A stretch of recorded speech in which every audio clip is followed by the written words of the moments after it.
Représentez qui?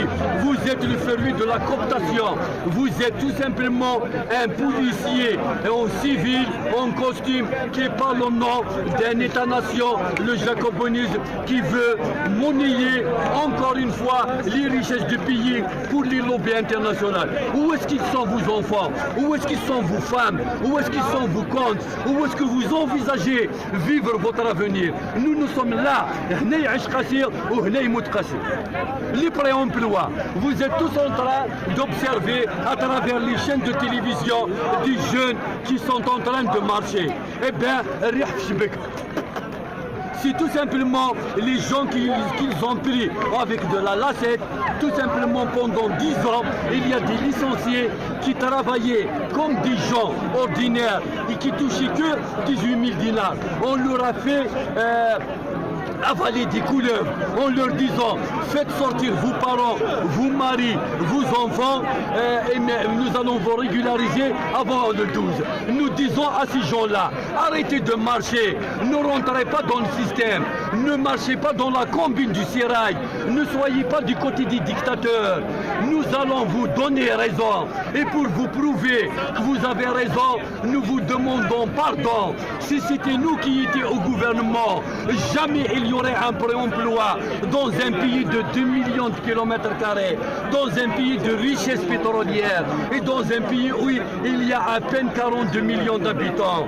Nous nous excusons auprès de vous. Vous serez payés, nous vous le promettons, avec un effet rétroactif. Donc ne monnayez pas votre droit. C'est absolument le droit le plus élémentaire que d'être payé au même titre et avec la même somme que celui avec qui vous faites le même travail.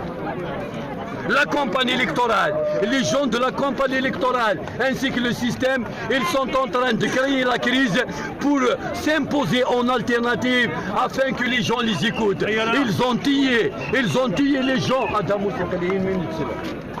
Ils ont tué les gens à Damas. Ils ont fait passer la loi sur les hydrocarbures. Ils ont relancé le projet de l'habitat. Ils sont en train de parler de la circulation et des accidents. Vous êtes responsables de tout ça. Vous avez tué les soldats à Damas. Vous avez stoppé et volé l'argent de l'ADL. C'est pour ça qu'il y a des gens ça fait 30 ans depuis qu'ils ont payé leur première tranche. Et vous avez tout simplement détruit nos routes légalisées pour des entrepreneurs, des autoroutes et des passerelles et toutes sortes de voies qui mènent et qui amènent alors qu'ils ne répondent pas aux normes internationales. Et maintenant, parce que vous êtes le loup, vous êtes en train de pleurer avec le berger et vous hurlez à tous ceux, les naïfs, qui veulent vous écouter. D'ailleurs, Tebboune l'a dit, et قالنا أنا ينجيب دراهم ونعرف وين نجيبهم.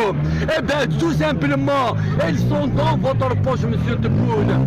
L'argent est dans votre poche parce que c'est vous-même le voleur et c'est vous-même le juge. Et vous allez vous faire passer pour le justicier pour justement avoir 5 ans comme mandat et continuer ce que n'a pas encore achevé votre prédécesseur et votre chef à penser, c'est-à-dire Abdelaziz Bouteflika.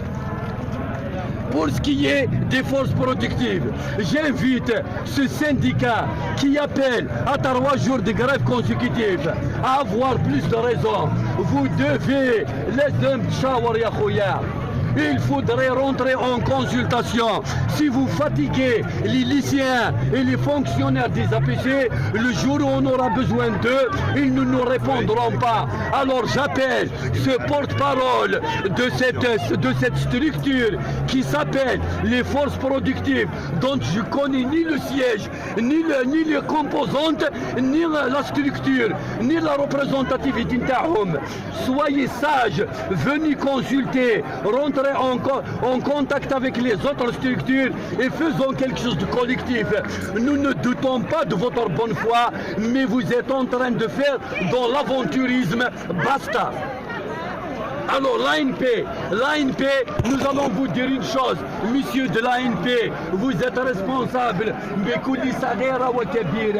tout ce qui est arrivé en Algérie, l'histoire vous condamnera et vous allez répondre de vos crimes. Sans voix le 12, vous aurez ceci le 12. Voilà ce que vous allez avoir le 12 et ensuite vers la voie de sortie le 13. Vive Ben Ramadan, vive l'Algérie, vive le Congrès de la Soumane et vive le peuple algérien. Merci beaucoup.